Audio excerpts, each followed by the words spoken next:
रमेश अब बड़ा हो गया था। पढ़ लिख कर अब उसकी एक अच्छी सी नौकरी एक अच्छे से शहर में भी लग गई थी।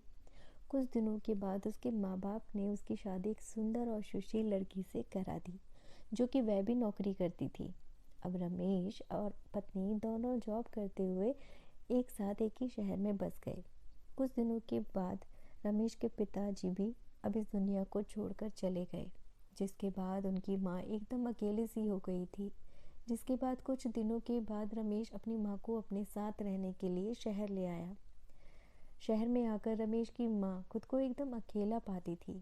इस तरह उन्हें भी अच्छा नहीं लगता था, लेकिन एक माँ अपने बेटे की हमेशा खुशी ही चाहती है। सो धीरे धीरे वह शहर में रहना भी सीख गई थी। लेकिन रमेश और उसकी पत्नी हमेशा अपनी माँ को समझाते रहते थे कि ऐसा मत करो, ये मत करो। मतलब कि वे अपने आगे माँ को गांव के गंवार की तरह ही समझते थे।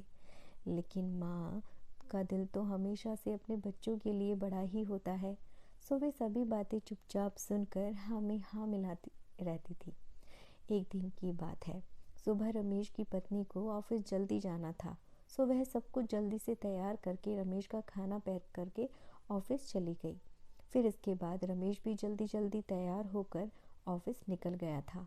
फिर कुछ समय बाद रमेश की माँ ने देखा कि उसका बेटा तो खाने का लंच बॉक्स घर पर ही भूल गया है।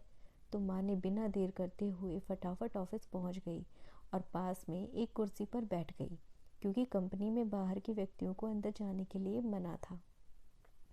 सो फिर बेटे को कोई दिक्कत ना हो इसलिए फ़ोन ना करके मैसेज किया। लेकिन रमेश अपने काम में इतना बिजी था, माँ के 100 मैसेज करने पर भी ध्यान ना दिया। लेकिन उसकी माँ बाहर कब से उसका इंतज़ार कर रही थी। इस तरह कई घंटे बीत गए और इस बीच कई मैसेज भी किया, लेकिन रमेश का कोई उत्तर आ ही नहीं रहा था। इस तरह रमेश की माँ को चिंता होने लगी। लेकिन रमेश अपनी माँ के कई मैसेज आने के बाद भी अंदर ही अंदर खूब गुस्सा होने लगा था।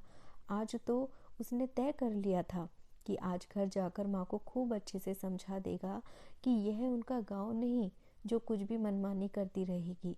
और इस तरह शाम हो गया। अब रमेश घर जाने के लिए कंपनी के बाहर निकला तो देखा कि उसकी माँ तो वहीं खड़ी है, जिसे देखकर उसका गुस्सा 7वें आसमान पर था और बिना कुछ पूछे ही अपनी माँ को डांट फटकारने लगा कि पहले तब घर में खाली बैठे बैठे मैसेज से परेशान करती रहती हैं और अब तो उसके कंपनी में भी आ गई हैं। आखिर ये उनका गांव नहीं है जो मनमानी करती रहेंगी। यह सुनकर रमेश की माँ ने खाने का टिफिन रमेश की ओर आगे बढ़ा दिया, जिसे देखकर रमेश को अब समझते हुए देर न लगी कि वह अपना लंच बॉक्स भूल गया था, जिसे माँ ने उसे देने के लिए यहाँ आई थी। इसके बाद रमेश की माँ बोली, बेटा, भले ही तुम बड़े हो गए हो, बड़े शहर में रहने लगे हो, भले ही अच्छे बुरे की ज़्यादा समझ आ गई हो, लेकिन मेरे लिए आज भी मेरे कलेजे का टुकड़ा ही हो, जिसे मैंने बचपन से लेकर आज तक पालते हुए ही आ रही हूँ।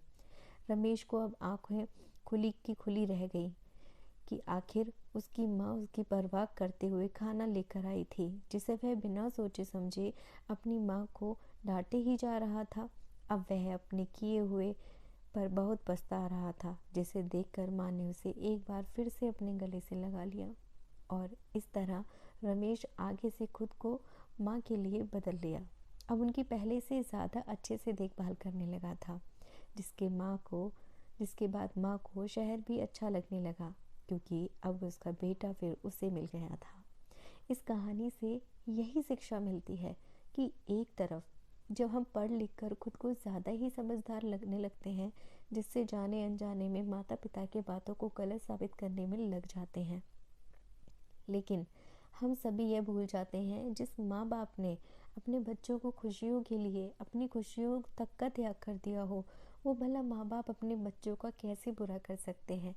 तो आपसे मैं यही रिक्वेस्ट करती हूँ कि अपने माता पिता को ज़रूर सम्मान दें, और अगर आप कहीं बाहर रहते हैं तो कम से कम दिन में एक बार ज़रूर उन्हें कॉल करें, क्योंकि वो कहते नहीं हैं लेकिन आपकी चिंता उन्हें रहती है। वो इंतज़ार करते हैं कि कब आप फ्री होकर उन्हें कॉल करोगे और वो आपसे बात कर पाएंगे, आपका हाल चाल ले पाएंगे।